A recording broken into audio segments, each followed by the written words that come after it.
Hello, it is starting an hour. February 9th, 2022, and you have stumbled into the Casual Hour, a podcast ostensibly about video games, but mostly about disappointing how Metroid Prime has always sucked. Wow. Damn. Coming in with the hot Never been takes. good. Johnny has something to say, apparently. That's Johnny, everybody. If you'd like to be nice to him, the price has gone up to a round 100,000 coins here on the show. Maybe the reason it took him so long to make a new one is because those games were always underwhelming and never met expectations because they weren't good. Because I don't know why I'm so mad about Metroid. I don't know why you're so mad either. I haven't played any of them, but it's bad. It's a bad video game. It feels bad to control.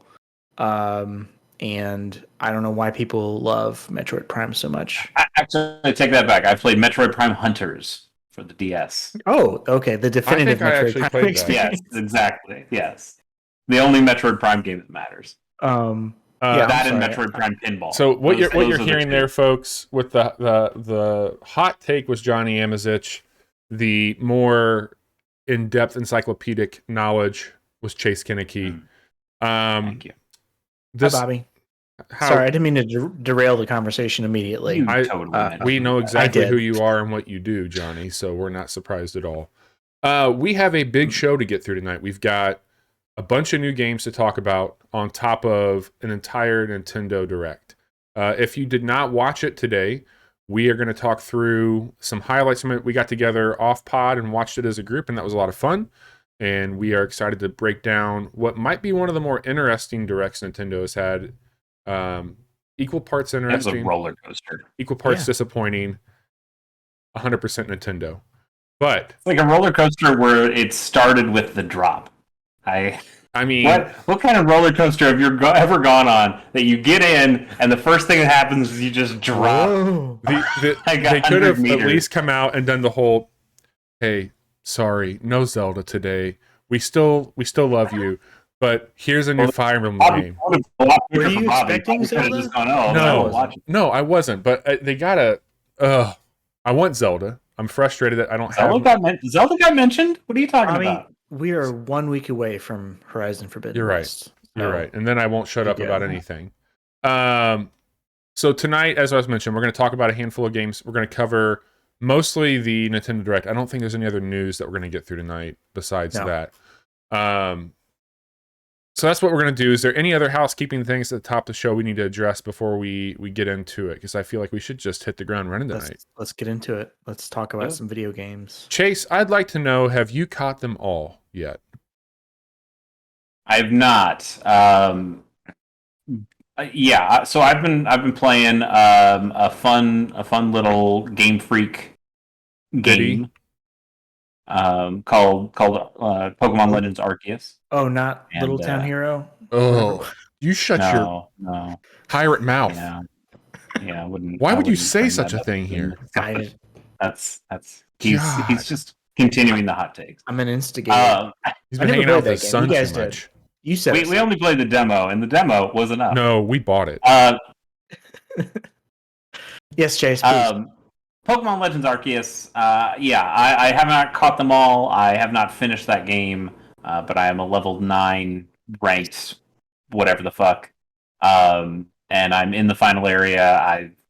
I'm about to quell the frenzy of the final noble. I just got the bird. I got Braviary. Nice. Now I can fly around. I think the flying in that game is terrible. It's not what you thought it would be by any stretch. It's not Monster Hunter Stories 2. And it's like, oh, okay, I'm going to get on the bird. I'm going to be able to fly wherever I want. It goes, no.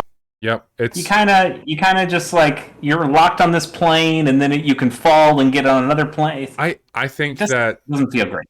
Preston, hope you're feeling better. Hey. Sorry. Yeah. No, you're fine. Chase, I would say that, in my opinion, I think the weakest elements of this Pokemon game are the mounts. Yep. The execution of the mounts. I'm happy that they're there. They serve a good purpose, but they could have been executed a bit further. We've talked about it last week, so we don't have to dig into it. But it's one of those situations where throwing mechanics should be there, busting mechanics should be there. Some of those things you can do on foot should be present with it. Yeah, I mean, okay, so we spent most of last week heaping praise on this game because it is pretty darn good. It's a fun thing to play, and we're having a good time with it. Yeah. I kind of want to spend this week talking about its shortcomings, because the more I play, the more I do kind of realize, okay, this game does have problems for you. Sure. He doesn't even like Pokemon anymore. What is sacred? Yeah, he hates Star Wars. He hates Pokemon. He hates anything. He hates nostalgia. I hate these. He hates these cans. He's gonna message me on GJet tomorrow and be like, "I fucking hate Gundam." Yeah. Well. Let's get to the direct before I talk about how I hate Gundam. I mean, I'm wearing a Gundam shirt. Anyway, so I am liking the game, but the more I play it, the more I am realizing, hey, it does have its own set of issues, and I think the biggest one for me is that the Pokemon do feel really unimportant. Where it kind of almost feels like Let's Go, where I just need to be catching these things constantly. It doesn't matter that I have ones that I caught that, ooh, I like this Pokemon. It's like, fuck you, it doesn't matter. Catch 5 more. Like, do you think you have a team? Certainly not. You don't have a team. You just need to keep catching things, keep cycling them in and out of your party. But also, even having Pokemon in your party doesn't really matter because you're barely fighting anything anyway. What you should be doing if you want to play that game efficiently is just catching. There's kind of no reason to get into battles. And the only time you do really get into battles are when somebody blindsides you with one where they're like, hey, well, I got to test your strength now, so I guess we're fighting. And like, oh, okay, well, I didn't even know what my first Pokemon was, and it wasn't good for this, and I don't know why you get to battle 3-on-1 against me. That doesn't seem all that fair or fun. So I do think the game has some issues. Do you think, though, that, like, because people are still terrified of Pokemon, people don't know how to interact with Pokemon, they're not really keeping Pokemon at this point in time, that the reason that they have mechanical shortcomings here do pay into the story elements of that's just not a thing that people do yet.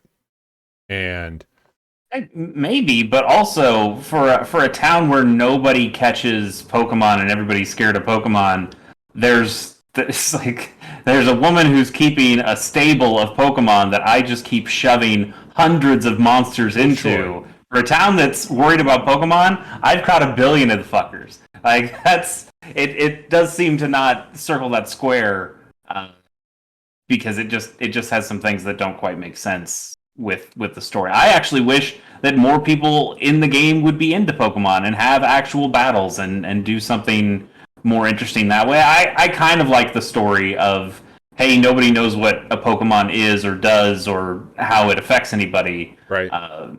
It's just kind of weird that, you know, the few battles that are there always feel like they get spread. Literally, yeah, you'll be walking around in the overworld and one of the evil sisters will pop out and be like, ha! Fight me, you coward. Yeah. Again, I'm having a great time with that. I think I've gotten to 20-ish hours of playing that, and the only reason I haven't beaten it is because I'm having too much fun just exploring around and looking for the alpha Pokemon. I love finding the alpha Pokemon. It's a cool sandbox. And grabbing those guys. It is good. I mean, the alphas are fantastic, but the problem with the alphas is that I don't give a shit about any regular-sized Pokemon anymore. All I want are the big boys, which means it just is that why you prefer me over Johnny? Absolutely, 100%. Like Bobby is an alpha Johnny. I hate. I'm big. Drop the alpha. Chase, what other thoughts do you have on Pokemon? We'll be here all night if you want to hear all my thoughts. No, on I Pokemon. mean we can move on. I just wanted to see if there's anything else you wanted to touch on in the I don't know. I'm really enjoying it. I don't want to feel like I am disparaging it too much because it is the best game I've played so far this year. Okay, but yeah, it does have some issues. Has to come out. I can see how it can be improved in the future. I'm excited to see where they might improve it in the future. And then the last thing I'll say is, why the fuck is Nidoking not in this game? Why the fuck has there never been? Because you gotta have DLC. Sure, but why has there never been a regional difference of Nidoking? Give me a new Nidoking. Give me a Mega Evolution of Nidoking. Give me also Dragonite. Like, Dragonite's been here forever. Hey, Dragonite is a cool ass Pokemon. Why change perfection? Yeah, that's fair. For the man who doesn't want to see Luke Skywalker, you want to see all these old Pokemon. So I don't know what your problem is here. Yeah. You got me there. Chase, what's up with Drill Dozer? Yeah, it's a good video game. So like I said, I've been playing a fun little Game Freak game, and Game Freak also made this game. These are the Pokemon people. They made this. I don't think I realized that. Yeah. Nah, most people haven't. I was gonna do a bit, but then you mentioned the Pokemon thing, so I felt like I had to talk about Pokemon. Anyway, It's fine. I was gonna zig when you thought I was gonna zag. Drill Dozer is fun. It's a Game Boy Advance game I was playing on my Analog Pocket, and it's a neat little thing. It's not a very relaxing experience because all you're doing is hearing a sound of a drill going, and you have to tap the button so your drill can go even faster. And it's just constant drilling sounds. I really want to play that game on mute at this point. But it is super fun, cute pixel art. It has some interesting mechanics where you do have to kind of time when you go up in gears, and you have to find the different gears to make your drill go stronger and break through stronger stuff. You have to find those gears in each of the levels. It's kind of neat. It's got an art style that reminds me a lot of WarioWare, the early WarioWare games, where it just kind of has that really strong black outlines to everything. Feels really cartoony. It's a fun. It looks really good on the Pocket. I need to try it on the TV, just see how it feels that way. Sure. It's nice. It's a nice little game. I enjoy it. I'm probably not going to put too much more time into it. I can kind of see where it's going. It's just a lot of these little levels that you kind of keep going around and collect the things. It's almost like a mini Metroidvania level every time you jump into one, because you have to explore a level, find a couple things to get through other obstacles that are gating your progress through the level, and then you usually end with a boss fight. And the boss fights have been pretty inventive so far, of things shooting stuff at you that you have to navigate before you can stick your drill in there somewhere. Like there's a guy who's in like a Dr. Robotnik cart kind of thing, and he's shooting these missiles at you, and you have to jump over the missiles, and then you stick your drill in the barrel of his missile cannon, cool. And you just drill the shit out of it. And it's good. It's fun. It's got some fun things about it, and I like it a lot. But man, I've complained about my apartment a number of times to you guys. I'm sure I've done it on stream as well. I get a lot of street noise these days. You get a lot of people who are just revving engines. You get a lot of people who are, keeping their TVs on super high. We had a water main break earlier this week, so there was nonstop construction going on for a full day.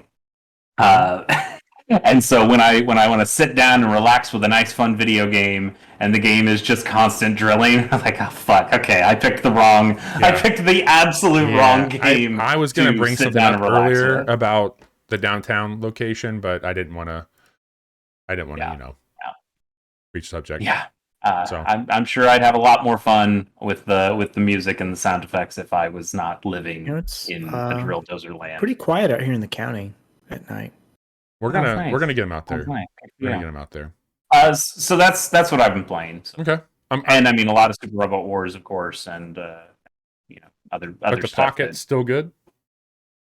Pocket's still good. I do think I want to play Drill Dozer more on the TV because it deals with the trigger buttons a lot, the L and R's. Yeah. And I think when you have to use them a lot, I don't feel like I have especially huge hands, but it's bad enough where it kind of cramped up a little bit with having those button placements where they are. But I think if you're playing a game that doesn't need to use the L and R buttons all the time, then they're totally fine. It's just Drill Dozer, the core mechanic of spinning your drill up or spinning it down. You have to constantly be tapping those L and R buttons. One quick question before we move on. Do you think the Pocket, I mean, because look, I think the Pocket's one of the better looking pieces of hardware I've seen in a few years. It's gorgeous. I think they perfected what they were going for. But hearing you talk about that, do you think that they would have benefited going more for the advanced shape versus the classic Game Boy shape when they did this? I don't know. That's a good question. Maybe from just an ergonomic standpoint, but you're right. I really love the way that thing looks. Yes. There's a certain nostalgia of it looking like a Game Boy, like an original Game Boy that I prefer. But there's probably a reason that Nintendo made the new shape for the Game Boy Advance when they made it. Yep. And it's probably because of those bumpers. But you got the docking option there, so like as you were talking about, you do have a means to do this if you want. Totally.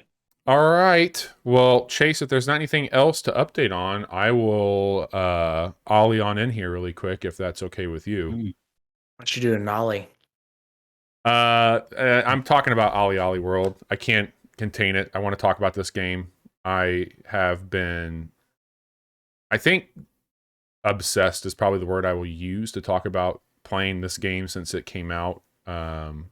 I'm going to talk about Dying Light 2, but I'll probably just let Johnny lead there because that's another game that I've been playing a lot of. But this has pulled me away from that. It's pulled me away from pretty much everything outside of just like house chores, some design stuff for the show. It's like what I'm thinking. Have you made it to Nirvana yet? Aspects of it, yeah. Okay. I've gotten a little bit of it. So just to set the stage for you two, because I don't want to ramble too much here. I want to be a little bit more concise with what I'm talking about here. I really think I've only played a little bit of OlliOlli, and I don't recall a lot of that. Same. It was a PS Plus game. Yeah. I probably played it for an hour or two. I was like, oh, this is neat, and then never touched it again after that. The other thing, and I'm guessing you didn't play any of the sequel, OlliOlli 2, Welcome to Ollie World? No, I did not. So the other thing too is like we've talked about like Dark Souls, and we've talked about these really like punitive games that are out there, these difficult experiences or challenging experiences. Like I'm not one to do like speed runs and things. I'm not an achievement hunter. I enjoy, quite frankly, like a casual play of a video game. I'm not competitive. I don't really like PvP stuff anymore. I like to have a little corner that I can come and relax and explore and do some stuff with. And when I saw the initial trailer for OlliOlli World, I was completely blown away from a style standpoint. Like this game was scratching an itch for me I do design work, like very much resonated with me. The music especially, and just the whole package, I thought that looks really cool. But the one thing I wasn't sold on was it's a skateboarding game. Now we've talked about Tony Hawk, especially when the 1 and 2 got remastered.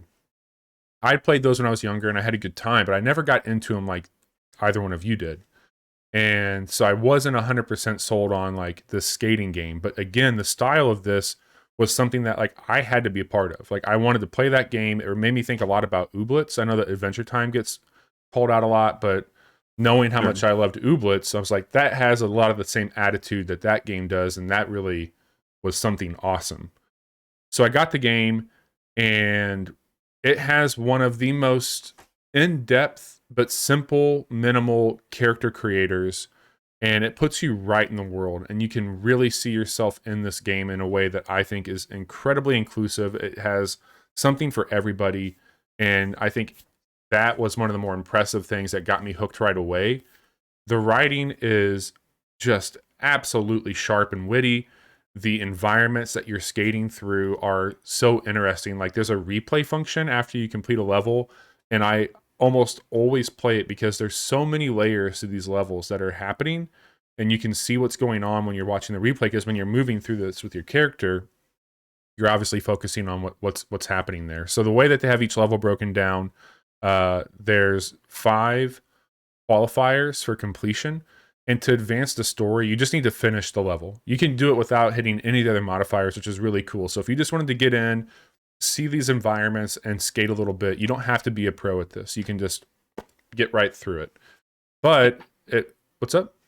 And it's all still like side scrolling, right? Yes, like 2.5D is probably how I would say it. Okay. But mostly you can go like back and forward, like a Little Big Planet style, like foreground, background. Yeah. So okay. The first world, you'll have like a tutorial level and then like 2 or 3 levels where you're getting the hang of doing that, and they'll focus the qualifying tricks for that into it. One of the things that's really neat is they've made all their own skate brands, and they're fucking adorable and cute and clever. And the way that they do this is if you get 3 of the like trick sets done for each stage, you unlock a new board or a new piece of clothing. And that's really neat too. So like you're making your character change their clothes as you're going through it. So like I went from a beach biome and now I'm in the woods. So I'm wearing like a puffer vest and I've got like corduroys on and a stocking cap. And the skate company for the woods is really neat. It's kind of got this play on camping. And so you've got like bonfires and other shit like that, like wooden knee pads that you can get. Don't say bonfires from Johnny. He'll get the wrong idea. Oh my God. It is. Go on. Collecting souls. But each level they have beat the level without resetting. And then there's 3 things that you do. And at the bottom, there's 3 characters that are just rivals that aren't really rivals, but just people. And they each have a score. And if you beat all of their scores, you'll get another item. So you have the possibility of getting 2 to 3 items per level of clothing. Nice. And then there's like side quests that you can do, and it reminds me a lot of Super Mario World, where it's like you found the back path to get through this. So if you meet somebody on a trail, like if you took one of the different paths, you might have a part where you stop skating and talk to somebody for a second, like, oh well, I got this other spot over here, come and say hi to me when you get done here. And that's a side quest, and you can go do the side quest, and it's usually like something a lot less invasive, where the last one I did was I had to beat this bear that was in an inner tube on a creek. And so I had to race him and do all this shit. It's a Horizon Showcase event. Yeah, I mean, it's basically a showcase event. I would say that, like, I mentioned Ooblets, I mentioned Tony Hawk, and this is really a pretty interesting marriage of the two of those. I am now halfway through the second world. I completely 100%ed the first area. There is a challenge to it. I spent a lot of time going back and just trying to perfect each course, and I got through everything that was required there. So I've unlocked all the extra clothing. I went back in. So the game is $30, and they have a rad edition that includes all their planned DLC that's coming out for, I think, $15. You can buy that standalone. So I just bought the game first to check it out, and I ended up went and buying the DLC. So I got a couple extra boards, and then I got the DLC that's going to be dropping for it. I would say right now, like, this game, I said this offline and I'll say it here. I feel pretty comfortable giving this a 10. Like, not that this is a Bobby P's certified platinum. I don't, we don't do ratings and rankings and shit like that outside of like our end of the year type stuff, but this game's pretty fucking stellar. And for somebody who couldn't really connect with all the memorization of stuff, and Tony Hawk, who didn't really play a lot of the other ones, like, I've been incredibly surprised by this, but obsessed with it as well. And I think that both of you should absolutely play this game. And I know that there's, I've heard both of your hesitations, and I understand that. It's not that. It's just I've already bought 2 other games I wasn't planning on buying this month. So this would be one I check out a little bit later on. But it's on my wish list on Steam. Definitely gonna buy this game and play it because I love skating games, and I liked the first OlliOlli, and I've heard that this sounds like this is just a complete improvement over what's come before. So one interesting thing about it, they have a big disclaimer on the Steam page for it. The game, which makes a lot of sense. Like, I'm not saying I'd want to play it this way, but it does not support mouse and keyboard at all. You have to have a controller. So if you are on PC, you have to have a controller to play it. The other thing is, as I wrap this up, I just want to say shout out to Dad and Roy Boy. Both early contenders for best new character. Dad fucking rules, man. He's so good. Is Dad okay? Is Dad like that one guy in Writers Republic if it was written in a good way? Is he that type of person? Like, he's like the old dude on the scene, and he's here to like, hey kid, welcome to OlliOlli World. But not Jimmy Neutron's dad, except he skates. Have you either of you seen Eastbound and Down? Yeah. No. You know the principal from Eastbound and Down? Mm-hmm. That's Dad. Okay. Okay. I can see that. Dad's great. Dad's very good. You have a little posse that hangs out, and Dad's in your posse. But Roy Boy and Dad, very, very good. So that's OlliOlli World. I can't recommend it enough. It's been an absolute joy to play, and you two should check it out when you can. That's awesome. Like so you did mention I've had hesitation, which is definitely true. Because I've played the last two Ollie games, and while I really like the art style of those games, which this one takes a complete left turn, and I like a lot of what the art style is doing in this one too. I just did not find those games fun to play. Like part of it was I was so used to playing Tony Hawk games, and Tony Hawk games play in a very particular way, and OlliOlli did not. But it also didn't play like Skate, and Skate was a different skateboarding franchise that I was like, okay, this isn't Tony Hawk, but I eventually got used to it, and that's what I was going. So I've played other skating games before, but there was something about the way that OlliOlli was more arcadey in the way that it had its system. And especially because it was like a point-to-point thing. You aren't just exploring the world or navigating things. You have to kind of... It was almost more like a puzzle. You had to do things in a very specific order, in a very specific way to get through some of those levels. And it sounds like OlliOlli World, while still having that kind of point-to-point level structure, that maybe it has a little bit more freedom and a slightly more casual approach to the game in terms of controls. Yeah, I think so. Because OlliOlli 2, I would point to something like Hotline Miami 2 for OlliOlli 2, which was like, hey, we assume that if you're playing this one, you've already played the first game, and we're just gonna like make it that immediately. And I was like, I'm not ready for that. I was not ready for Olliwood whatsoever. So that's mostly what's driving my reservations, is that I've played games in this franchise before, but I really do like a lot of what this is doing. And even though $30 is probably double what those other games cost back when they came out, I'm more interested in playing an OlliOlli game than I ever have been after watching trailers and hearing you talk about it. Yeah, it's on everything also, so you can play it just about everywhere. I got it on Steam because I'm hoping to be able to take this with me on my Steam Deck and play it there as well. But it's really cool. Chase, I think you and I have a quick look scheduled to record this weekend, so we'll get a chance to check that out and play a little bit of this. But enough about skating. Let's talk about what you do on your feet. Hardcore parkour. Johnny, why don't you? I'm going to let you take the reins here on Dying Light 2, and I'll chime in. You sure you don't want me to take the reins? I'd love for you to. I think that you could find something to enjoy here. I really do.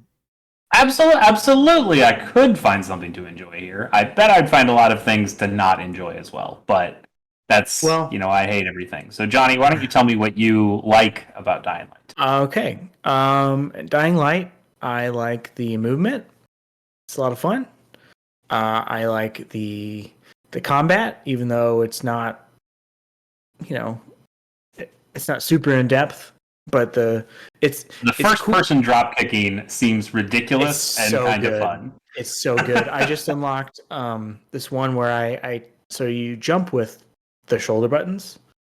So use R1 or RB to jump, and then I hit that, and then I hit L1 twice, and I do this flying drop kick, and I got into a boss fight, and I was just drop kicking them the whole time and sending them across the room until eventually they in video games there are like doors that are open and there's nothing really back there. It's just it's like a spawn point basically. I kicked them back into a spawn point and they were just trapped in this room, and every time they tried to leave, I would just drop kick them again until eventually they were dead.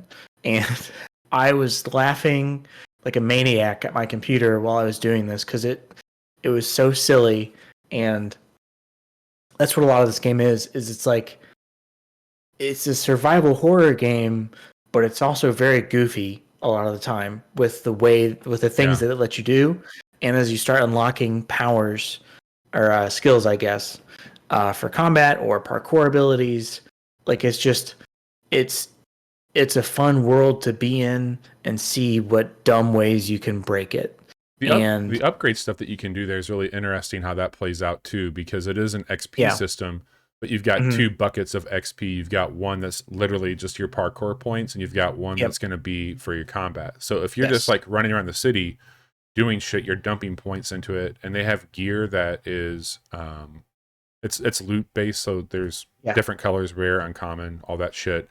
And it's tailored towards different styles of play. Yeah, like there's different classes. So like you can get a jacket that's made that says tank. When you don't really pick a class in this game, but the attributes that they increase on it, they think would be more for ranger, for tank, etc. Yeah. And you might have some that like the ranger is going to get you more points in your XP for parkour versus that. So you can kind of cheese it in a way that would let you get more in a category that you're trying to improve just by doing the bare minimum there. Yeah. Chase, did you play the first game at all? Okay. I played it for a few hours, I think, and I really, really liked the player movement and like all the parkour stuff. Fucking terrified to play that game when it became nighttime. And I think that the scary factor isn't as strong here with Dying Light 2. Like there definitely are some like tense moments. It's more The Last of Us than it is Resident Evil. When it comes to like the type of environments you're in. Yeah, I don't find myself getting as freaked out whenever I'm out at nighttime. And yeah, I wasn't planning on buying this game, but I do Steam library sharing with a friend of mine, and I played enough of it that I was like, okay, well, I don't want to have to rely on him not using his Steam library if I want to play this game. And so I ended up just paying the $60 for it. And I'm really glad I did. I put like 20 hours into it so far. And like, I think the things it does well, it excels at. And it's really great. And the things that it doesn't do so hot with, I wouldn't say they drag the experience down, but it's just kind of like whatever. Like it's just a thing that I am having to do before I get to the good part of the game again. Like what are those things? Like you talked about, like combat's really fun, parkour's really fun. Like what are the things that are kind of dragging it down for you? The writing isn't great. The voice acting, a lot of it isn't great. It's very stilted at times, or like you're just like, man, it's kind of you couldn't do 2 reads on that for that delivery. But at the same time, since it is such a video game, it's not really hindering my experience too much.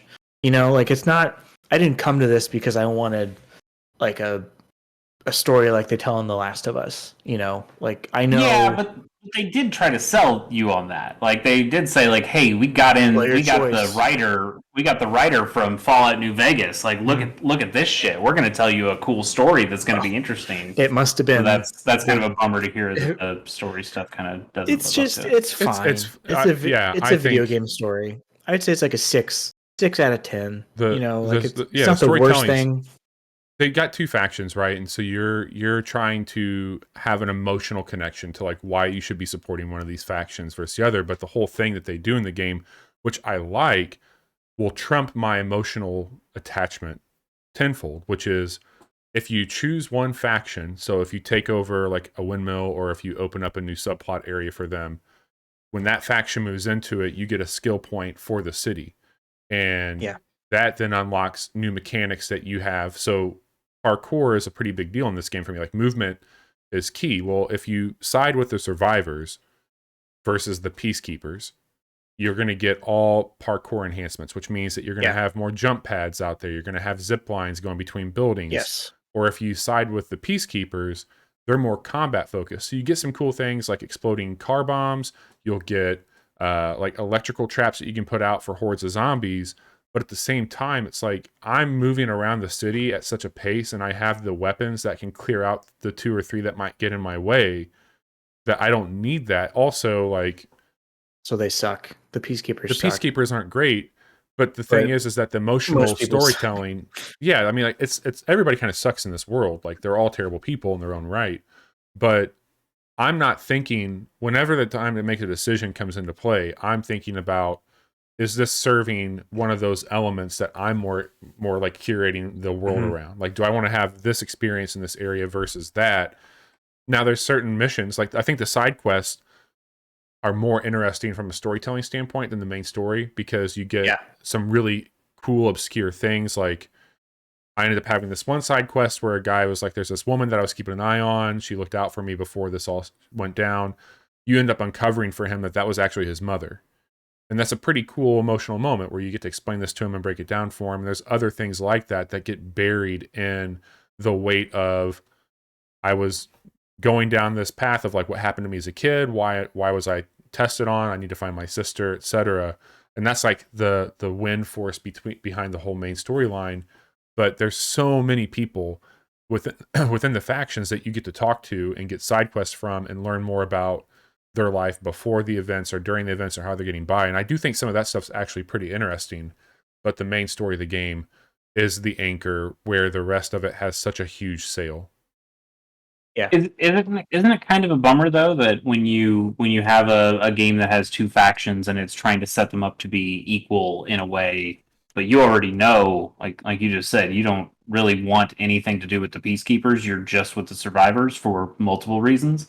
For them not to give you a good reason to even think about going to the peacekeepers.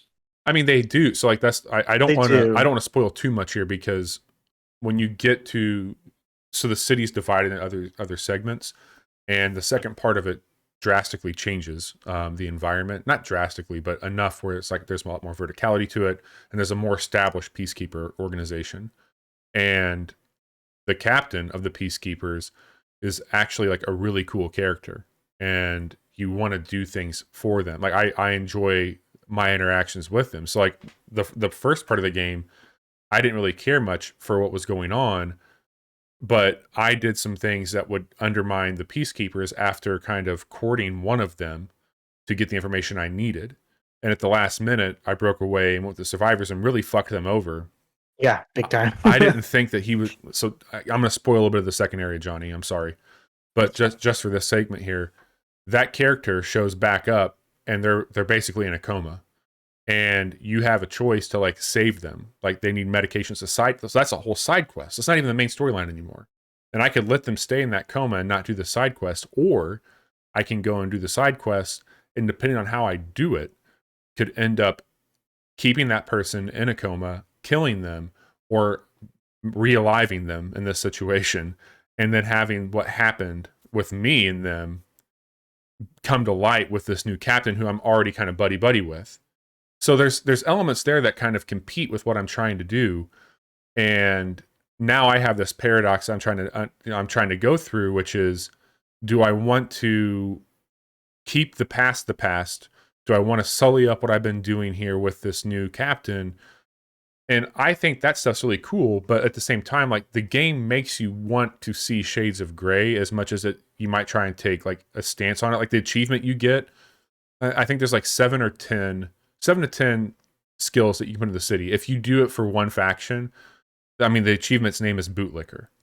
And so like they want you to explore. They want you to side with both, and they want you to have that for the city, which I think it would be a more rounded, like if I could have movement and combat, that's great. But at the same time, am I emotionally objecting to why I would or wouldn't side with them? Maybe not as much as I have in other games. Yeah. It's a ton of fun though. I'm having a blast with that game. I will say, like, it is, I was having enough fun just running around and like with the basic skills you start with, but and this has been mentioned in every review and podcast I've listened to, like it is a bit of a slow, like not slow, gradual build up. You know, like it takes a little while to unlock new skills. And you know, there are items. Well, it's a 500-hour game, John. Sure, exactly. Understand that. They gotta milk it for everything it's worth. And then there are items that you go out and find in the world, like in these dark zones. or sometimes during a mission called inhibitors. And if you get 3 inhibitors, then you can increase your stamina or your health. And each of those, you need more health for some of the combat stuff. You need more stamina for some of the parkour skills. So you might have enough parkour points to buy these skills, but you don't have enough stamina. So the one thing I'll say here really quick, and I'll shut up on it, that I think is cool in that sense too, is I tend to collect, when I play a game like Fallout or Skyrim, I just take as much as I can before I can't move. Yeah. And then I either sell it or I use it for myself and store it, whatever it would be. I do the same thing here, and what I like about this game is they always have a craftsmith or whatever their name, craft master, or something like that, and a shop in every one of your settlements. And so you buy once you get to a new spot, you buy it. You can buy all the blueprints, and then they're sold out.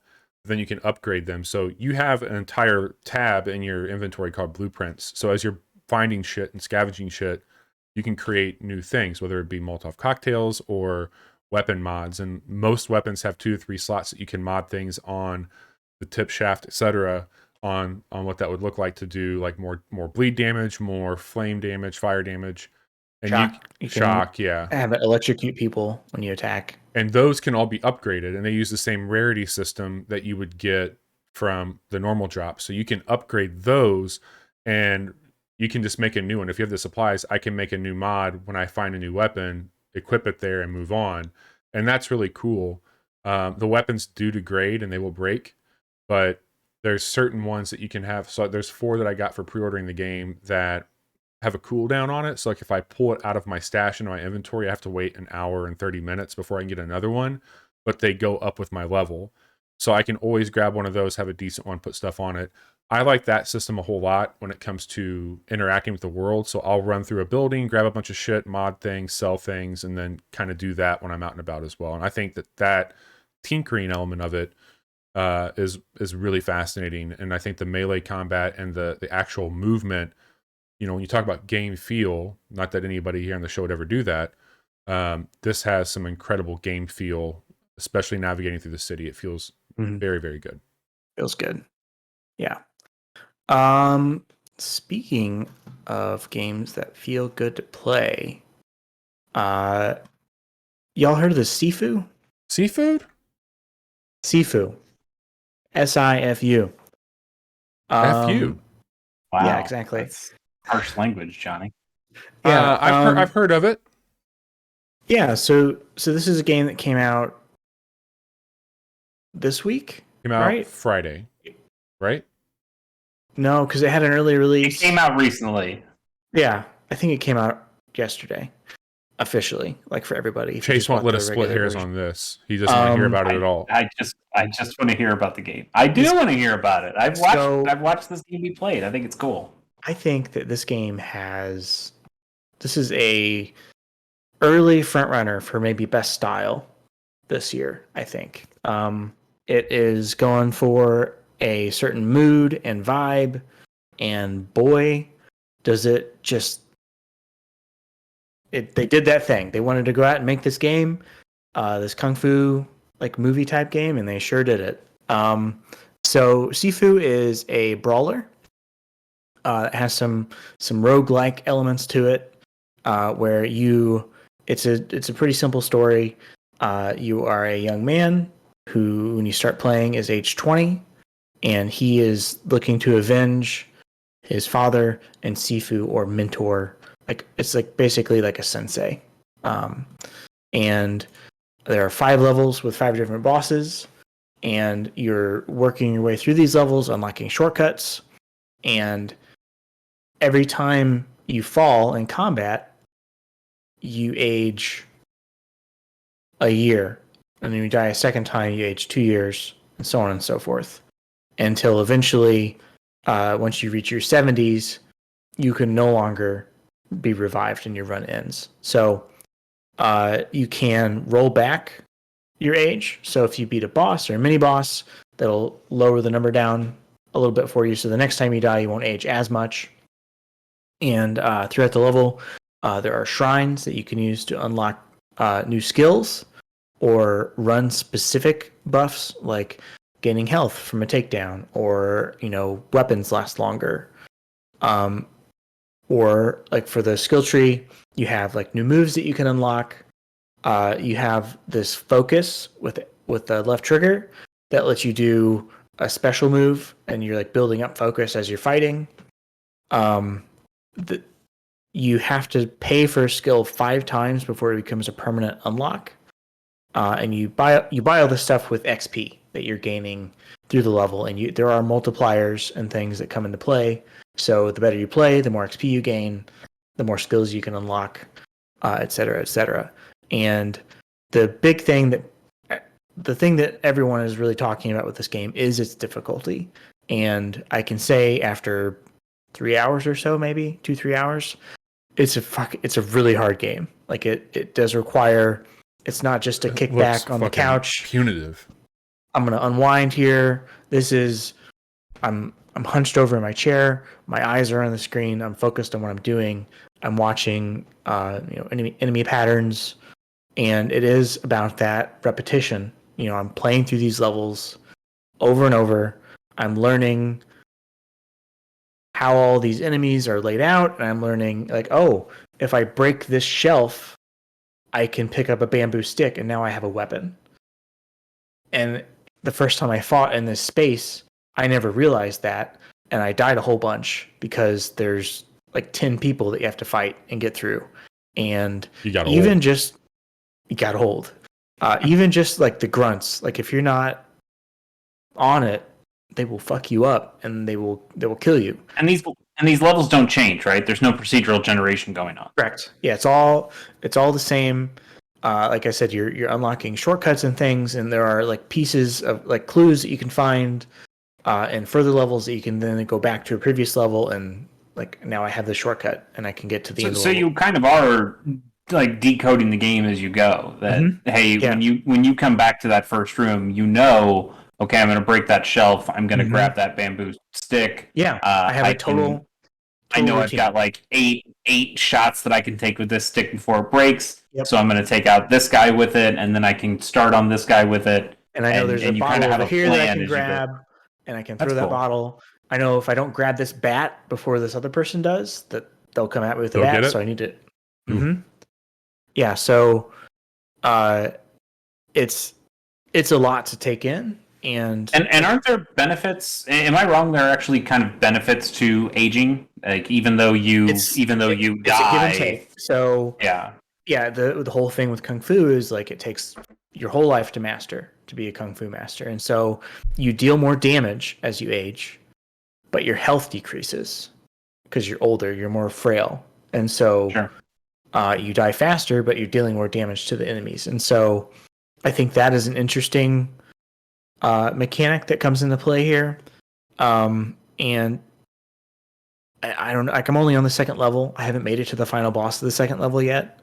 But I keep getting closer, and I keep getting further, dying fewer times. So in my first time through the first level, I beat the boss. I think it took me 2 tries. Right.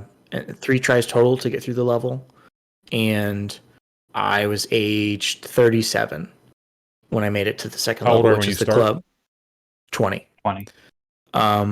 Earlier tonight, before we did the podcast, I decided to play through that first level again and see if I could get a starting point on the club that was a little bit better, and I beat it, and I was only age 22. Not bad. So it does have that. That carrot on the stick. It's the thing that I love about Souls games, right? Like I'm playing the same thing, but I'm getting better, and I don't like it. It's a sense of accomplishment, like I can get through this so much easier than I did even 2 tries ago, and it's because I've picked up and I've learned, and there are you learn okay, well when this guy does this, I can't do this attack, or when they lunge at me and their hands are orange, I need to dash and not try and parry that. And there is a parry system. The closest thing I can compare to is Sekiro, where if you time it right, you can break these people's. They don't call it posture. Right? their stance. They call it something else. It's like basically like posture in Souls. Like, you know, you get hit enough times and that breaks, and then you can do a finishing move. Oh, cool. And it's got so much style. It's like all the animations and stuff. Like I started thinking about all the mocap they had to do for this, because like if you're close to a wall or another object, like it just, there's so much attention to detail, to like where you're fighting, the type of move you're using to finish someone off, and then like immediately around like what can I do to take this person out. And it's are there actually context sensitive things, like you're smashing heads into walls? Or I was I did a finish is triangle and circle to do the finishing move, and like there was like a little wall right next to me, like, you know, not super big, and he took their head and he slammed it against it. And I don't know, like I really like it. I'm having such a great time with it, and I'm really looking forward to seeing, like, that's a game I think I'd love to see somebody play at AGDQ. Like I want to see the strategy. Is it, you know, die enough times where you can become the old master, so you're doing the most damage, so you can cut through things, or is there a reason? Is there a reason like, maybe I'd want to be like, the optimal thing would be to be that 37 as I'm going through here, and then on this section die a couple times to get up to the 70s or something like that. I like that given take already. Cool. It's really cool, man. I know it's not going to be for everybody. I think a lot of people will maybe bounce off of it just because of the difficulty. But I don't know. It's one of the coolest things I played this year, and I'm really glad I picked it up. I really appreciate what the game is. I don't think I would enjoy playing it. This is not a Bobby game. Yeah. So probably not a chase game either. But I am excited to do a quick look with you and check it out that way. I think that would be neat. Mm-hmm. Well, let's put Chase out of his misery and stop talking about good video games and start talking about bad things, so he'll be happy again. And get him, you know, back on board here with. We had a Nintendo Direct today. Let's do it. Christmas came early. Okay. You want me to start taking us through this? I don't care. Sure. So, Chase, earlier today, you had said they got to announce a new Fire Emblem. I feel like that's the one thing that they're going to announce. It's time. There's been so much speculation of, you know, are they going to make there's been rumors that they're going to make a brand new Fire Emblem game. That there's rumors that no, it's going to be that remake that we've been hearing. It's going to be another Echoes style game, and we'll see what it is. And we are getting a new Fire Emblem game. Sure. Dot. Yeah. But it's a Muso. It's Fire Emblem Warriors and Chase, which is hilarious, because the other rumor we've heard is that there was supposed to be like a Mario Muso game, which sounded like a terrible idea. I would have bought that just because. Oh, absolutely, we'd buy it. It'd be hilarious, but I would have needed to know. Just Mario taking out hundreds of Koopas at the same time. You all know I loved Hyrule Warriors: Age of Calamity, and I did not appreciate dropping frogs. I mean, I don't know. Fire Emblem. One of the things I thought was cool was we were saying when we were watching it, it looked like the time period was going to take place between a few things that the big time skip that happens in Three Houses. We think, right? Yeah. So this is called Fire Emblem Warriors 3 Hopes, and it does appear to take place between the time skip that happens in Three Houses. Although there's something weird about it, because that time skip is where Byleth is like in a coma or something, or like out of the picture, and yet Byleth is clearly in the game. So some kind of alternate thing might be happening. Yeah, I would be curious about it. Like, I really like my time with Three Houses. We talked about this a few times, that like I don't have a desire to go back to it, but something like this might be the way to revisit those characters. And if it plays more like, if it plays similar to Hyrule Warriors versus like Persona 5 Strikers, I might be a bit more into this than I was that. And I think I just didn't I didn't get through the part of Strikers that I needed to before it became a better game. But neither did I. Yeah, and I think there's reason to be on both sides of the fence here. Like, on one hand, yes, we've seen some good Dynasty Warriors style Nintendo games before. Age of Calamity, I think, being the high point so far they've done in that style of, hey, we take a franchise and we're going to do something with it. And also, you're right. Like, Three Houses has a really good potential for telling an interesting story. There's characters that we care about. They're going to be doing something with it. And the last time they made a Fire Emblem Warriors game, that's what they didn't have. It was, hey, here are 2 brand new characters we made that look terrible and sound terrible and are terrible. And it's almost Smash Brothers in the way that, oh, hey, just random Fire Emblem characters from different games are showing up, and isn't that weird? And it had no backbone to it. It had no story to it that was anything that you could sink your teeth into, and that really sucked.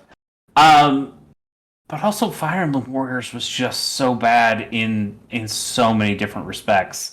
It tried a lot of things. It tried to be Fire Emblem in a lot of different ways, and it just fell flat on its face in almost all of them. And if we're getting something that hews closer to that than something like Age of Calamity, then man, that is the bummerest of bummers to be hearing that we're getting a Fire Emblem game and have that be the one. Talk about a gut punch to start off the show. Yeah. Mm-hmm. Like, on one hand, Fire Emblem, on the other hand, Fire Emblem Warriors, which not great. And I like Warriors games. I am the one who likes them out of anybody. But the Fire Emblem Warriors one just was a really, really bad game. And I guess I hope this one's good, but again, it's not what I want. Also, though, this isn't Intelligent Systems. Koei Tecmo is making this game. Intelligent Systems is probably giving them ideas about story and assets and things like that, but like those guys, what are they actually working on? Because we didn't see anything of what they're actually working on. I don't know. Maybe later this year. Sure. Yeah. And you know what? That could make a ton of sense because we're going to go through some of these other ones relatively soon. But there are a lot of tactical strategy games that are coming out on the Switch in the next handful of months. Right. Fire Emblem, there's time for you to say, okay, we can pump the brakes on a brand new strategy Fire Emblem game because we have other stuff to tide us over. Yeah. That comes out June 24th. It's not a bad game that's also coming to Switch. Mm-hmm. That also was made by Intelligent Systems. Oh, we're not. Mm-hmm. Oh, we're skipping over the Advance Wars part.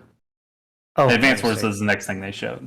That wasn't on the list here, was it? Which it wasn't on the list. Sorry, but it was the next thing they showed after Fire Emblem, which was also like, oh wait, Intelligent Systems isn't making this one either. But you're gonna tell us what are they working on? We don't know. They did show though that there's going to be full voice acting, which is kind of interesting. That's cool. That's not something that the series has had before, so that could be kind of cool. I hope they this did does show off really some well. of the custom maps.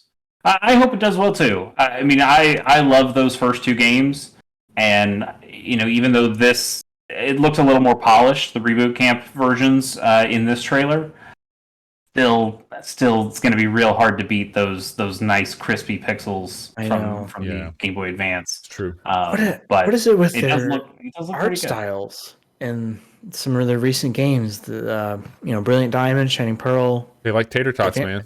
Advance War just it looks like a phone game. Like it looks like one of those games that I get an ad for on Twitter. Yeah, it does. It's certainly improved from the first time we saw Reboot Camp shown.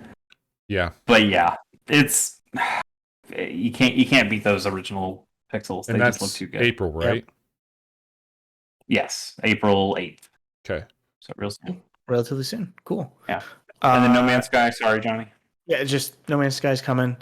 I did find out on that it's going to be an actual 5 years worth of content on there. It's not a cloud version. They are moving the game to the Switch. That's awesome. Wow. I'm very interested to see how that game actually runs. Yeah. Oh man. But okay. We'll see. All right. That's really cool. I love that game. Speaking of games that I love, so I have been, I don't know if I've voiced this on the podcast. I think I've talked about it with you guys at various points. I loved Super Mario Strikers on the GameCube. It was one of my favorite games that came out on the GameCube. Or a footy fan. I love soccer, but it was just a fun... And love speed.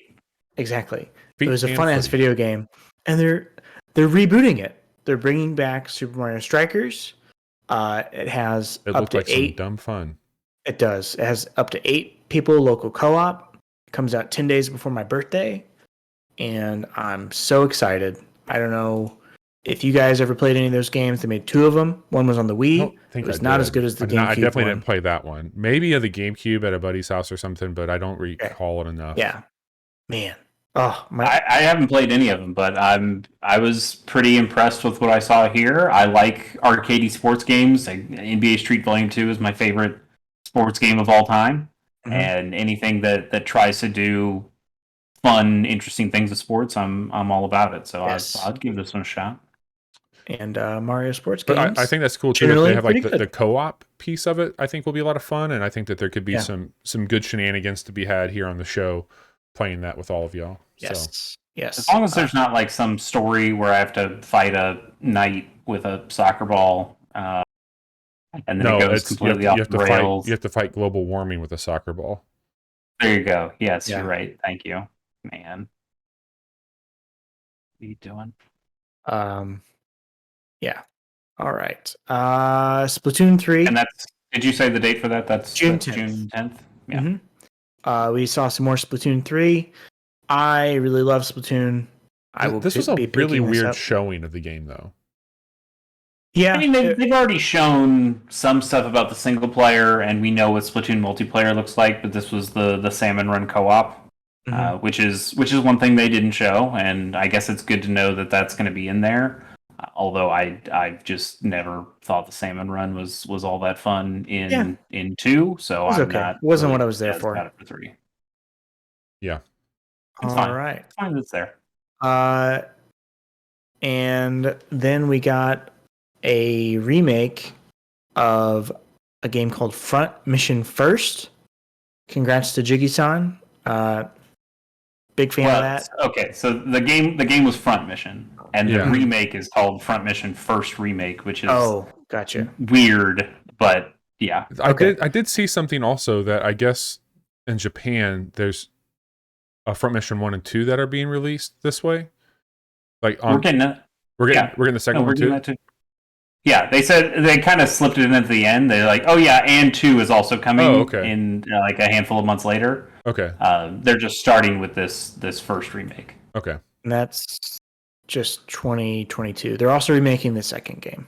Jiggy-san, who is a big friend of ours here at the Casual Hour, he has streamed this game a few times over on his channel, and I think he's played Front Mission 3. Yes. On his channel, but yeah, like Front Mission, for those who aren't aware, is I think they were originally on the PlayStation. It might have been on Saturn too. I'm not sure. But they are turn-based strategy games, and you're in mechs. So sounds like a thing I would like. And I've always meant to go play the other ones. I never had a PlayStation growing up, so it wasn't something I ever really knew about. But Jiggy-san was the one who introduced it to me through his streams. And I was considering emulating those games, but now it doesn't seem like I have to, and now I can just play these instead, and that'll be pretty cool. I'm pretty excited to try some Front Mission. It looks neat. I mean, I'm probably the least equipped out of all of you all when it comes to knowledge on this stuff, but it looked cool at least. I've never heard of these games. All right, we got Disney Mario Kart, aka Disney Speedstorm. And that comes out. Did they say when that comes out? I know it's free to play. Yeah, I didn't. Who cares? But it wasn't even the best kart racing thing we heard about in this direct. So let's just move on. Then we're getting Force Unleashed coming to the Switch on 420. Nice. Portable. Yeah, sure. Mm-hmm. The Ezio collection makes its way to the Switch on February 17th. Really soon. Yeah. That's like next week. That's next week. That's just goodbye Horizon. Yeah. Hello Ezio. That's gonna have two good games and a not good game. I wonder.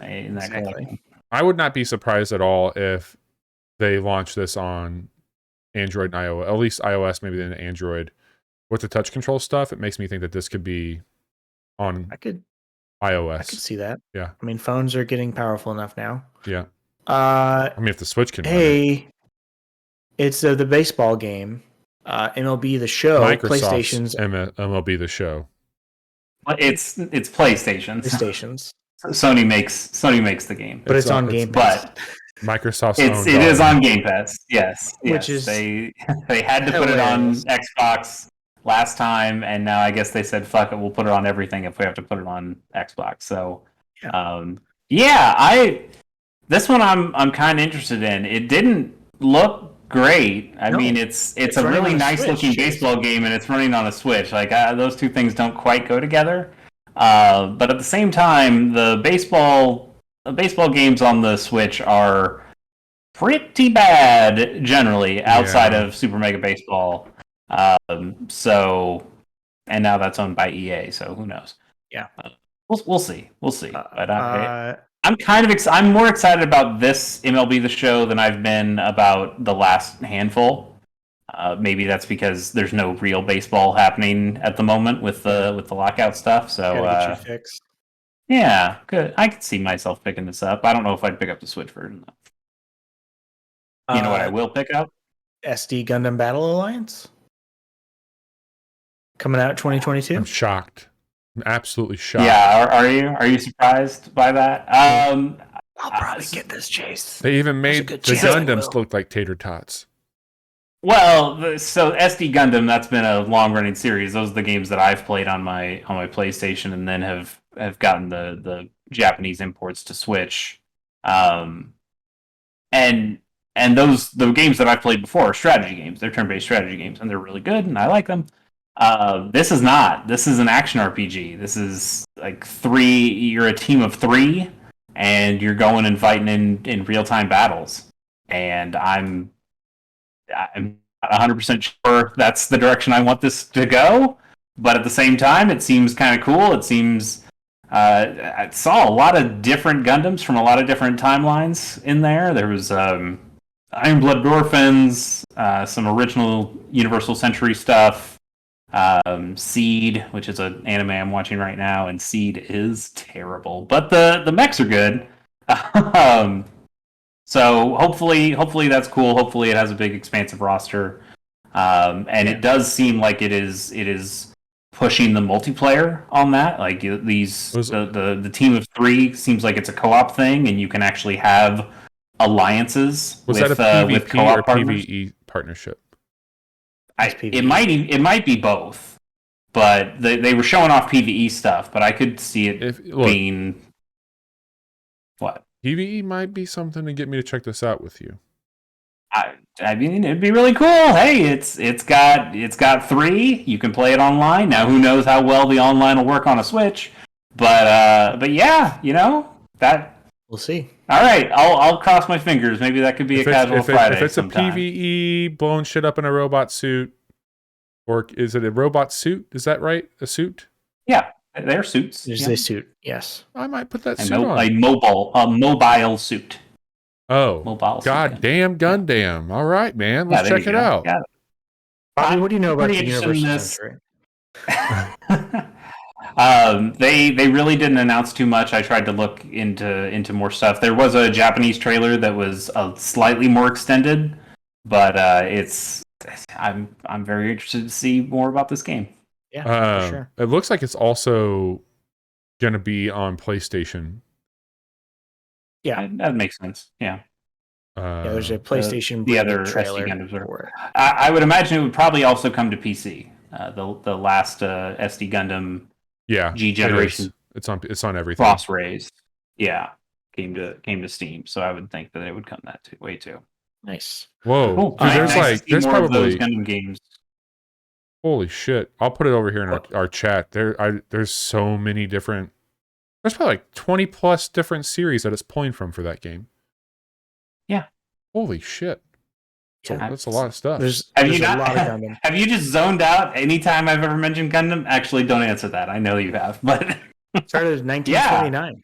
Yeah, that's the whole thing. They pull from a ton of different series.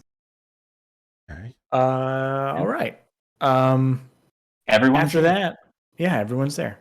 Chrono Cross remaster. Right. Like, this was the most amazing part of the direct, where they were just like, here's one thing after another. Yeah. And you're like, Jesus, like, what? They're making that? They're doing that? Oh, this is exciting. Yeah, it comes out April 7th. I've never played this game. Neither have I. But it's one that I've always felt like I should. So, I don't know. Maybe I will pick this up. See what April looks like. I think the most amazing thing with this one too, not just that, hey, they remade Chrono Cross, or not remake. I think it's really just a port, remaster. Like a remastered port. Yeah, like, it's not just they remastered it; it's that they're also including this really obscure Satellaview extra chapter from Chrono Trigger. That shit was wild in there as well. It's the first time I've heard Nintendo talk about the Satellaview in decades. I didn't even think they remembered what that thing was. That's insane. There were also Satellaview Fire Emblem games, so I'm kind of interested to see, like, whoa, man, what if you just slapped those in the next Fire Emblem thing you made? If we're doing stuff with Satellaview these days, that's nuts. So I'm really excited to just pick that up and see what it is. And I looked on eShop; it's available for pre-order already. It's only $20. Oh, damn! For this package, so that's gonna be fine for me. It looks like it's coming to everything as well. I know we're talking about the I believe it, but I think also just it's cool that this might be places that people haven't had a chance to play it besides the Switch. Like, that's neat. Definitely. Yeah. Also, just to have something semi-affordable from Square, that's nuts. Yeah, no kidding. When if they ever had any sort of re-release that hasn't been stupid expensive. Wow. Never. I'm curious about that one. Yeah. Hey, guys. Mm-hmm. You like Kirby? No, I do. I like what Kirby. About Kirby? Damn show me the real Kirby. I need the Kirby hydrates. Yeah, sorry about that. Kirby in the Forgotten Land, we got another look at that, and they made him. This was my favorite thing they showed today. They made Kirby feasting. We feasting, boys. Feasting. It's basically like Kirby is also Cappy. Where he is just possessing random items, everything from a car to a traffic cone to a light bulb to a vending machine, and he's doing Kirby stuff with it. And I mean, it's basically, so every Kirby game, or at least every modern Kirby game these days, has to have some sort of gimmick. Mm-hmm. We've gone from like animal friends that you'd see in something like Kirby's Dream Land 2 and 3. We've had Epic Yarn combining abilities that you got in Kirby 64. We have like Kirby Planet Robobot, where you're getting in a mech suit that has different powers when you're in the mech suit versus when Kirby's alone.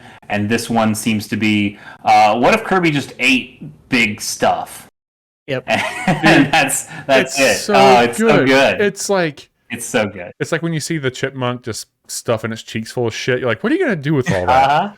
And it's like, I'm gonna eat it. I can do this. Like Kirby has the confidence. Like, I can eat a fucking car. I can be a vending machine. So, like, think about that. Like, if somebody would have told me this morning, hey, you're gonna see a character that you know that wants to be a vending machine, I've been like, what?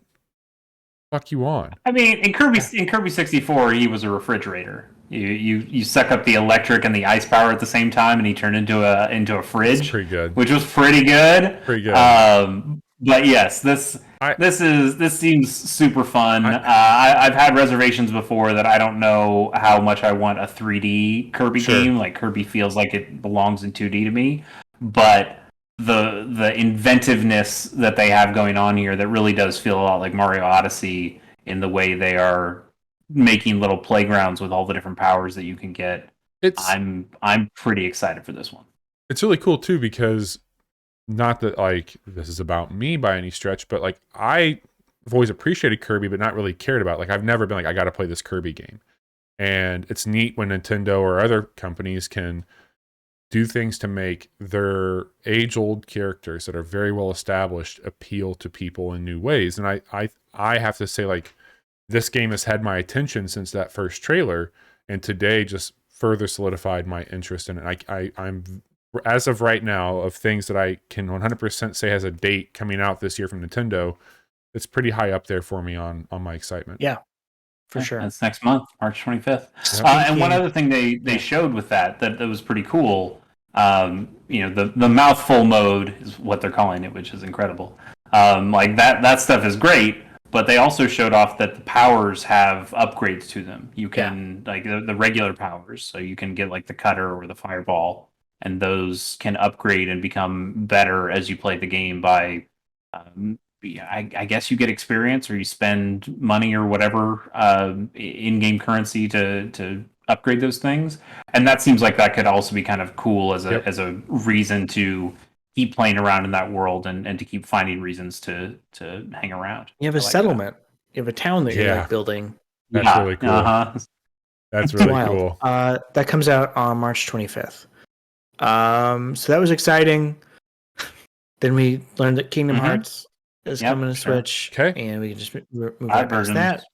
We already talked about those. Klonoa, which I was unfamiliar with.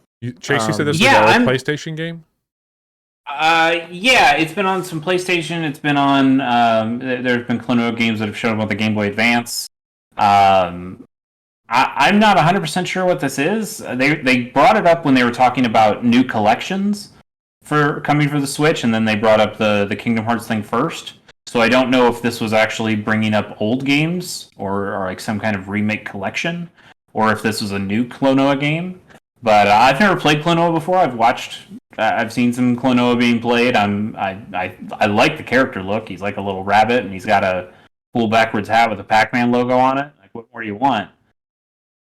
And he kind of functions like Yoshi. Like his ears are kind of like the hover you get with Yoshi on his second jump. And I don't know. I'd be up for playing some Klonoa. I want to see what that character's about. How about some Portal? Fuck this! This was the most bullshit thing. God damn it! If you guys just waited, a few more weeks. Well, I mean, no, we don't have a date for this yet. So here's what I want to know: it comes out this year. Portal, is this only going to be on Nintendo Switch, or are they putting out whatever this thing's called, the Portal? I can't. The companion collection or whatever. That's got to be on everything, right?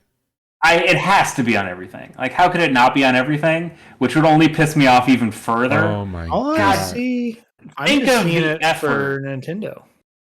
We'll see. I did. One of our favorite tweeters, Juge EX, or I forgot what he's really called, posted like, "This is the Steam Deck killer." It's like, yes, good.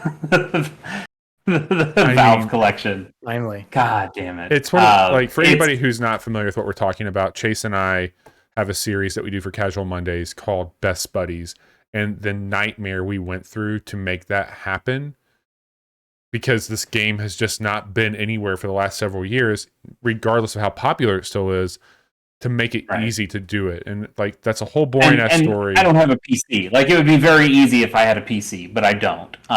So I've had to function around and figure out how to boot camp stuff on my Mac to make things work, and it's a roundabout way, and we've had nothing but technical problems. So the idea that, man, we could have just both gotten this fucking game on the Switch and played it there, that would have been so much easier. It probably wouldn't have looked as nice, but it would have been so much fucking easier. I would have taken a potato quality version of the game to have it be as that was some hurdles we had to clear to get that to work. Even so, I'll probably still buy this because I really just want to play Portal 2 again, the story mode of it. Yeah, for sure. Yep. Yeah. I'm totally gonna do it, but fuck you for making this happen. After that, a game called Live Alive. So I which did, is yeah. Go ahead, Bobby. I sorry to cut you off. Like I did a little research on this because I thought it looked cool, and I don't. Chase, you mentioned it when we were watching it, like, hey, this could be like an Octopath Traveler where you've got all these different story branches, but the game goes through different time periods, and the core mechanics of the grid-based battling changes with this. And so, like, they showed off like the Western piece, and that's going to be more focused on like gunplay, where when you go to other places, it's going to be like the combat changes with it. And apparently, like, this has been an incredibly popular game overseas for a while, and just not having a Western release. But the more I read about this, the more excited I got about this kind of smorgasbord of RPGs that were packed into this thing. And like, it looks really, really cool. Yeah, it's going for that HD 2D stuff. You're right. It never got a Western release, so it's something that a lot of people don't know about. There is a fan translation out there for the original game people can play, but yeah, I'm pretty excited about it. Seems really cool. Then we got it's Wii Sports, but on the Switch. So they announced Nintendo Switch Sports, which is going to include what were all the sports they had there? Soccer, badminton, bowling, golf. Volleyball. No, golf is going to later. Comes out April 29th. It has an online test February 18th through the 20th. I am honestly like, it's been so long since it seemed like they should have put this game out that I just kind of assumed that they were never going to make something like this for the Switch. Yeah, I mean we got 1-2 Switch with the launch of the console, which is fine, but it's not what people wanted. It was not the launch game what we needed it to be, and it wasn't packed in, which felt like a double slap in the face. So for them to make something that they're calling Nintendo Switch Sports, and it is totally pulling from Wii Sports, and it even does have Mii heads, these weird ass character bodies. That's cool. I mean, it's gonna be the first time I actually take my Joy-Cons out of the system and use them independently. Yeah. Since Ring Fit. Yeah. And that's and I'll play this. I'm kind of jazzed about it. I want to get back in and play tennis. Yeah. It is cool that they're gonna have an update that will bring in golf. I think playing some golf on the Switch like that would be really fun. Yeah, absolutely. Yeah, and we're definitely gonna have a bowling tournament sometime on 100%. Casual Art. That's for sure. Taiko no Tatsujin. Yeah, okay. Thank you, Chase. That got announced. Yeah. Is it a new one of those, or I think this is a brand new one, and it's the rhythm game. It's not the RPGs that they've done in the past as well. Yeah, but new Taiko no Tatsujin. It looks like it has like a battle mode that is kind of like Battle Tetris, where you can fuck over the other person's screen. Nice. Which seems devious for a rhythm game where you're having to try to hit things on beat. I don't know. It's got a Zelda song. That's the most important part. That's it. That's the best Zelda news we got today. It's also got like some subscription service that you can purchase and get access to like 500 songs immediately, which is nuts. That's a lot of fucking songs. That's a lot of songs. I know people who love the Taiko no Tatsujin games, and what more could you want? There's 500 fucking songs. There you go. You're set. Then Triangle Strategy, we got a date for that. That's coming out March 4th. There's also the prologue. Yeah. Is that out today? Yes. Prologue is available now. You can play it. I haven't played it, but, which is different. It's different than the debut demo that came out sometime last year. I'm going to jump into that sometime this week and see what it's like. I'm really interested to see how different it plays from the debut demo. It's one of those Square releases where they said, "Oh, we've gotten your feedback and we listened and we changed the game and we're gonna, it's gonna be what you want now." But they also said that was Break the Default too, and that was not true. So we'll see. Yeah. Cuphead Delicious Last Course comes out June 30th. Metroid Dread is getting a pretty hard, sizable update. Yeah, so they're sizable. It's not very sizable. There's nothing sizable about this update. It's literally difficulties for Nintendo to come in after a game is released and add in stuff like this. This is bad even for Nintendo. This doesn't change the game. This doesn't change any fundamental thing about the game other than the health of Samus. Okay. That's all it does. Fine. But still it's un-Nintendo like to go in and add features like this that probably would have just been in the game when it launched for other things. Okay. I don't know. They announced DLC for other games that were in this direct that were more to Metroid Dread. It's not a bunch of tracks. It's not hey, we're going to add a whole new sport to do it. I was using sizable as a relative term there, okay? Quit nitpicking all my word choices. Wow. Not sizable. The size is small. That's what the size is.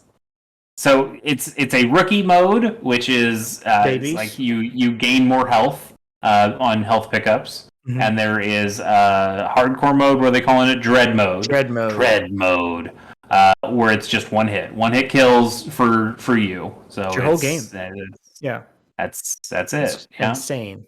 And a boss rush mode coming in April. But that comes later. Like that's not even in this. Like we're getting a set that is just the rookie and dread difficulties, and then later you're getting a boss rush.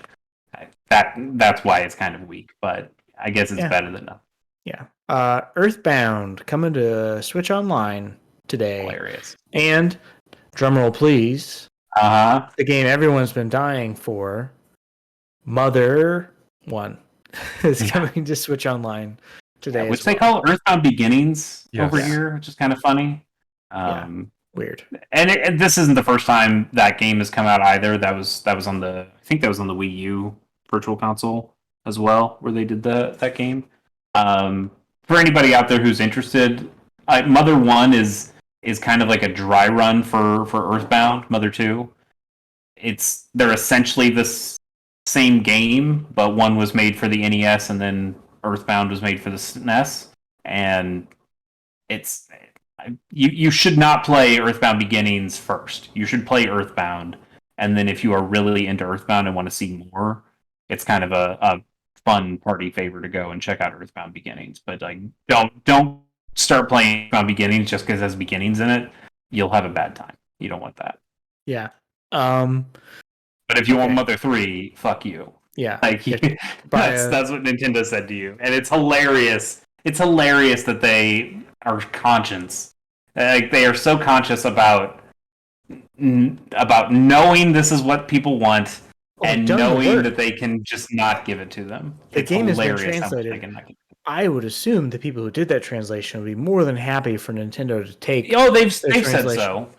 Yeah, but Nintendo won't take that, and Nintendo is worried about licensing, and their lawyers are worried about licensing. They would never do that. But the fact that they even wouldn't do it on their own is also ridiculous. Yeah, it's incredible. It's a fantastic bit of theater that we're getting from Nintendo at this point. It's just hilarious. Yeah. Speaking of actual sizable updates. Yes. Sizable updates. Yes. Mario Kart 8 is getting 48 courses added to it, beginning March 18th and then going into 2023. I think is what I heard the lady say. It's a lot of fucking Mario Kart. Also, this just means that we're never getting a new Mario Kart game. At least not on the Switch. Why would we need one on the Switch? Like Mario Kart 8 is already pretty damn perfect in terms of Mario Kart. There's always a new Mario Kart game on every platform, and no. Like we barely even got a new Smash Brothers. Like this was kind of just the last Smash Brothers with more stuff, and that's what we got with Mario Kart, and it's fine. It's going to be the best Mario Kart game ever made. It's really incredible, and I do think it's interesting though None of these are brand new courses. No. These are all going to be pulled from the Mario Kart games of the past. Cocoa Mountain. Yeah. But like they are pulling from some interesting sources as well. It is like they're pulling stuff from Tour, the mobile game. I have to wonder if you have 48 new courses, are any of those going to be from the arcade only Mario Kart games? Because I've not played the arcade Mario Kart games. I'd be really interested to see some tracks there. Those would feel brand new to me. And then, of course, like how many are you pulling from the games that I care about? How many are from the N64 version? How many are from? I wish they just would have changed the name of the game. I think that would have solved their problems too. If they just put a 9 on it and said fuck it, well, not even that. Like just say like, hey, this is our Mario. Like this is Mario Kart. They're putting in all the old well, not all of them, but 48 courses. And then if they wanted to start adding stuff into it, like, hey, here's a new car mechanic or something like that, then it becomes a true, like, I think Mario Kart, I really do believe this, would benefit greatly if out of all of Nintendo's IP, I think Mario Kart could really do the live service mentality. Like, I think that they could do it. Well, they do. They do. That's what Tour is. Tour is completely a live service. It's just like a mobile-y, gacha-y kind of game as well, where they're doing that. But also, like, Mario Kart is fine. Mario Kart sells incredibly well. It's one of the best-selling Nintendo games. Like, and even this version, which is really just a deluxe version of the Wii U version, it's one of the best-selling Switch games ever. Like, it's fine by me. And if you want to just change the name, if you want to take the 8 and move it and turn it a little bit and call it Mario Kart Infinite, fuck it. Why not? Right. Like, just put all the goddamn courses That's what I'm saying. Like, just make it the thing. It's a good fucking game. Yeah. Like, we've heard people talk about, like, oh, it should be Smash Kart. It's like, it already is. Isabel's in that game. Link is in that fucking game. Like, Splatoon characters. Like, you can just keep adding extra characters if you wanted to. It's fine. Yep. It's a very good video game. So that expansion pass... It's $25 for 48 courses. Yeah. Or, yes, go ahead, Johnny. Or if you have the Switch Family Pack dealio, then it's included with that. Like, if you already get suckered into paying for that extra service to get the Animal Crossing stuff, then that deal became a little bit better. Slightly more worth it. Get these courses. Yeah. Yeah. And then I'm excited. Mario Kart's great. I have not gone back and played Mario Kart 8 in a very long time. It's very good. And this would absolutely get me to go back and play some more Mario Kart. Well, we've talked about doing some stuff on stream with it too, so like that could be a fun thing. And then the end of the show not with Zelda or Metroid Prime 4. Nope. Or Fire Emblem. Or Fire Emblem, but with Xenoblade Chronicles 3. That comes out in September.